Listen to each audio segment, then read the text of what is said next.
Puritan town of 18th century Massachusetts, the meeting house was the center of the community life. As services began, all eyes turned expectantly toward the pulpit, awaiting the pastor's entrance. What's on his face? I don't know. I think it's a black veil. Do you think that's really our parson? Who else would it be?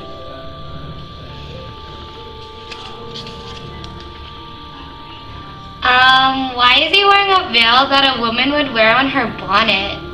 I think something's wrong with him in the head. It looks very ghost-like.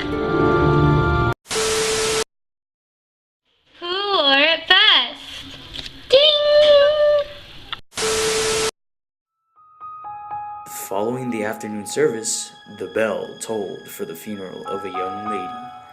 The relatives and friends were assembled in the house when their conversation was interrupted by the appearance of Mr. Hooper, still covered with his black veil. Why is he still wearing that veil? Maybe he purposely wore it just for the funeral. That's true. At least it's appropriate for the event. Mr. Hooper passed into the chamber of the mourners, and thence to the head of the staircase to make the funeral prayer. It was a tender and heart-dissolving prayer, full of sorrow. Why did you look back? I just had a hunch that the minister and the maiden's spirit were walking hand in hand. So had I, at the same moment.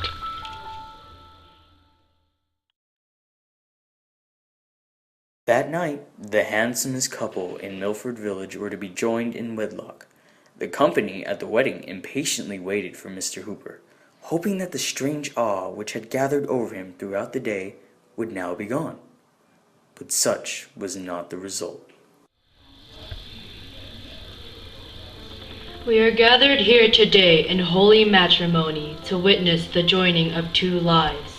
If there are any reasons why these two should not be wed, speak now or forever hold your peace. No? Okay, I now pronounce you man and wife. You may now kiss the bride.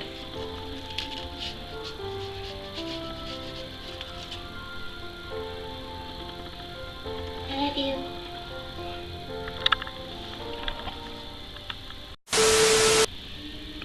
After performing the ceremony, Mr. Hooper raised a glass of wine to his lips, wishing happiness to the new married couple. At that instant, catching a glimpse of his figure in the mirror, the black veil involved his own spirit in the horror with which it overwhelmed all others.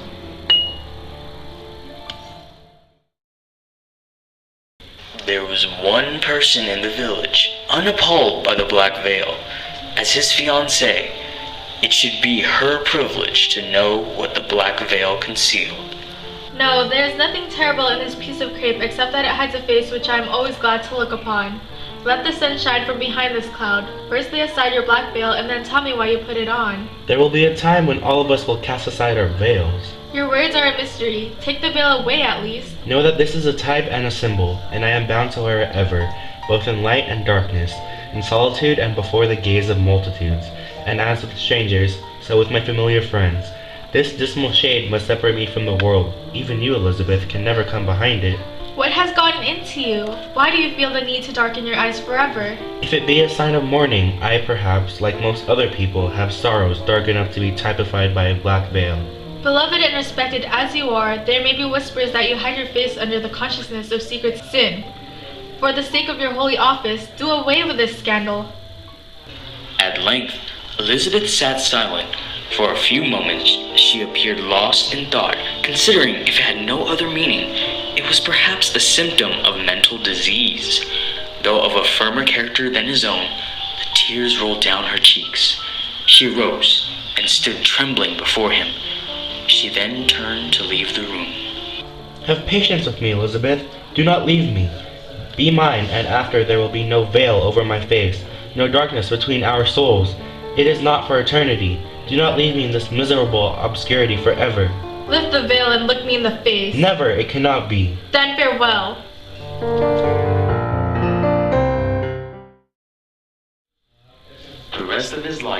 Mr. Hooper was conscious of the fear his veil instilled in the townspeople. He was irreproachable in outward act, yet shrouded in dismal suspicions. He was kind and loving, though unloved and dimly feared. A man apart from men, shunned in their health and joy, but ever summoned to their aid in mortal strength.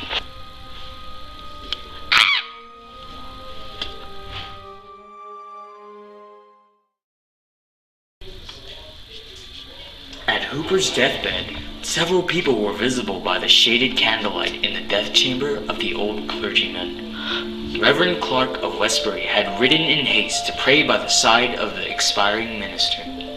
Venerable Father Hooper, the moment of your release is at hand. Are you ready for the lifting of the veil that shuts in time from eternity? Never, on earth never. Dark old man, with what horrible crime upon your soul are you now passing to the judgment? Why do you tremble at me alone? Tremble also at each other. You are all hypocrites, and you are all wearing black veils. Father Hooper fell back upon his pillow, still veiled. They laid him in his coffin. The grass of many years has sprung up and withered on that grave. The burial stone is moss-grown, and good Mr. Hooper's face is dust. But awful is still the thought that it moldered beneath the black veil.